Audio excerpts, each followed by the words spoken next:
What's up, everybody? Murphy's Philosophy here. Man, it has been a long time since I've made a video. That's just crazy.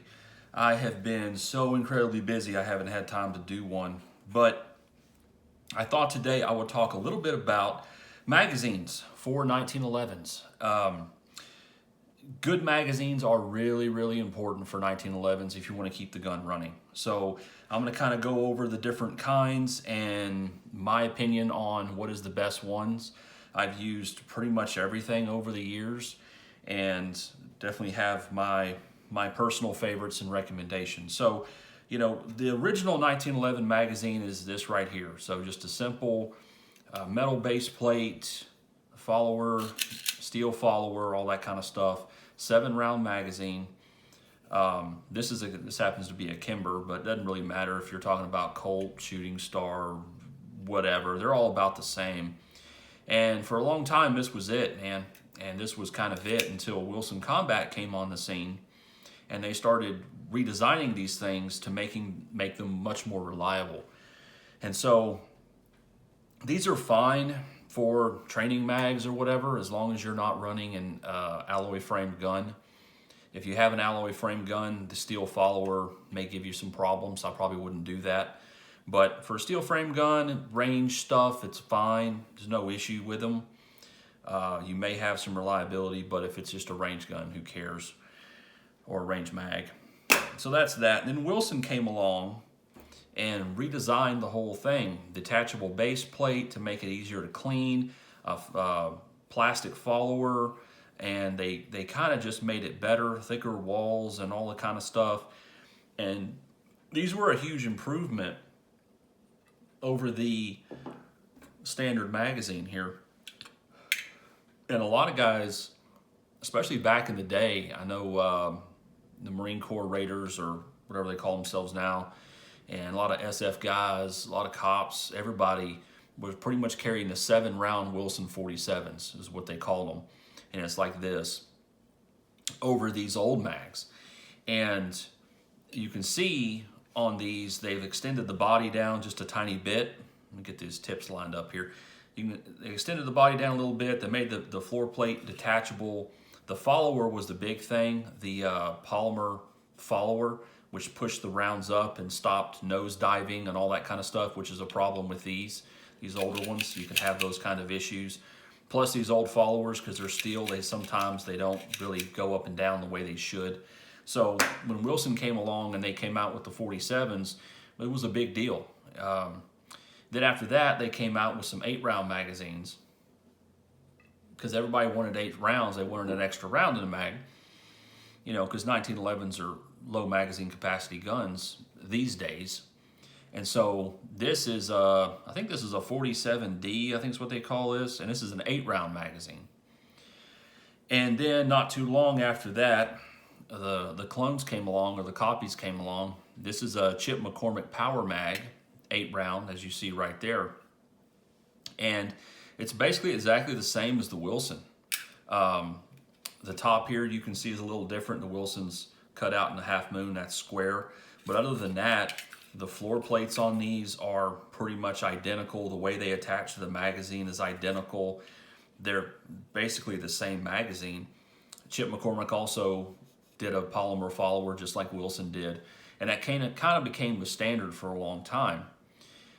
But the problem with these magazines is, as good as they are, and as much better as they are than the old steel magazines, they had a problem with the 8 rounds, because even though the bodies of these magazines are a tiny bit longer, maybe a tiny bit longer, than the original 7-rounders, they're still not long enough to accommodate that extra round. So what do? Well, what they did was they made the spring in the magazine a smaller diameter, so weaker, and they designed the follower to fit in a certain way so that they could basically cram down that 8th round into the magazine. And if you look at this hole right here, that's where you'll see the 8th round, and you see how close that is to the bottom of the mag. So in this little area right here, you're supposed to be fitting a follower and the full spring down in there. So that's going to cause a lot of, fatigue on that spring and follower and everything. So what happened was kind of the race came on for a real 8-round magazine. And this leads to the last one, and this is the best 1911 magazine out there, okay, in my opinion. And this is the Trip Research, okay? This is the Trip Research Cobra Mag.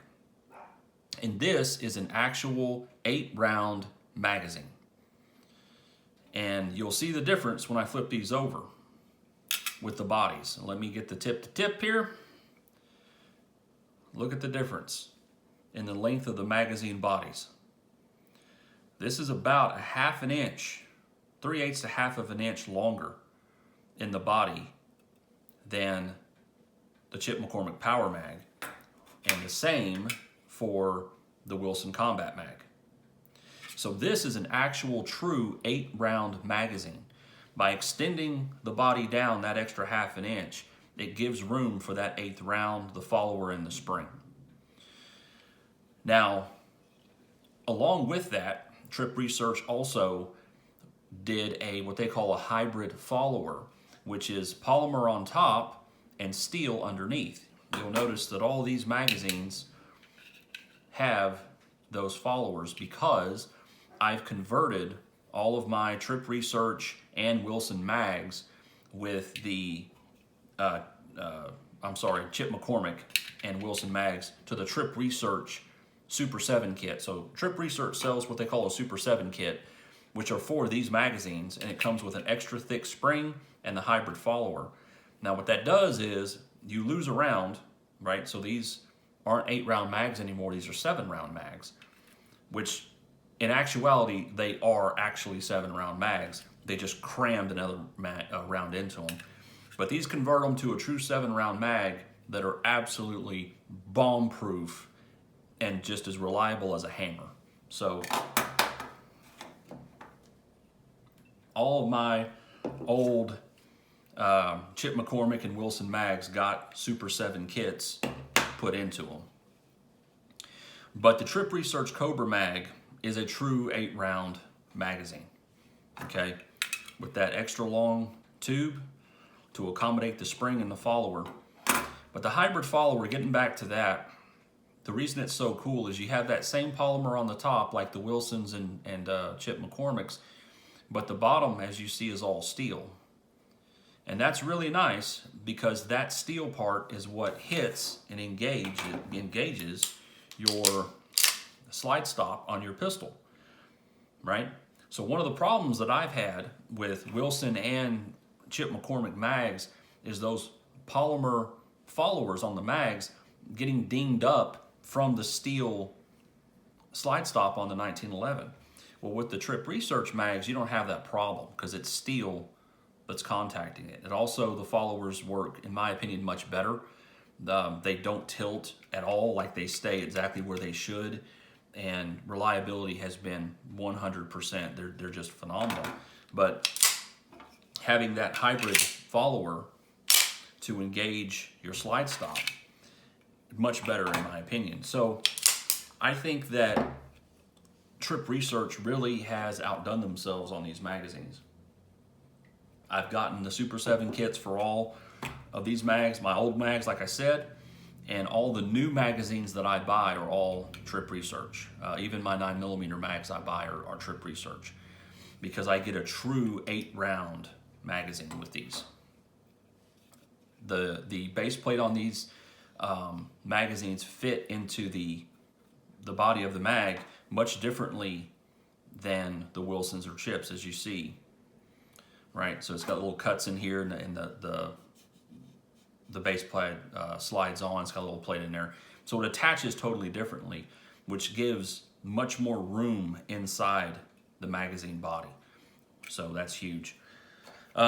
This is an old Wilson mag. They don't make these anymore. This is a 10-round Wilson mag. These mags don't run very well. I'm gonna be honest with you.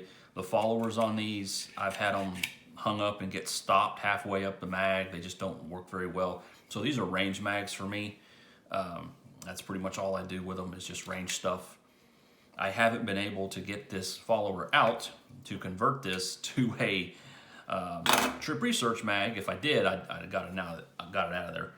But that's that. Anyway, so 1911 magazines. Man, we started off with these old 7-rounders. We improved with the Wilsons and the Chip McCormicks, and they got better. And then the final iteration, in my opinion, the best 1911 mag on the market is the Trip Research, a true 8-round magazine with a better follower, better spring, longer body. You see how much longer it is than the 7-rounders. Really excellent mag. So that's what I recommend. It's pretty much all I carry. These other ones I'll carry. I mean, they're all reliable as all get out, but I like having the extra round in the mag. So I use these a lot for the range and stuff like that. But that's kind of the rundown on 1911 magazines. You know, they'll work okay. These are kind of like, if I were to rank these, I'd say this is like a C. These are kind of B, and these are like A+. Yeah, I mean, it's just the difference in these Trip Research Cobra mags is just phenomenal. They're excellent magazines. So anyway, that's magazines for 1911s. Buy accordingly. Anyway, this is Murphy signing off. Hope y'all appreciate or like the video, and y'all have a great day.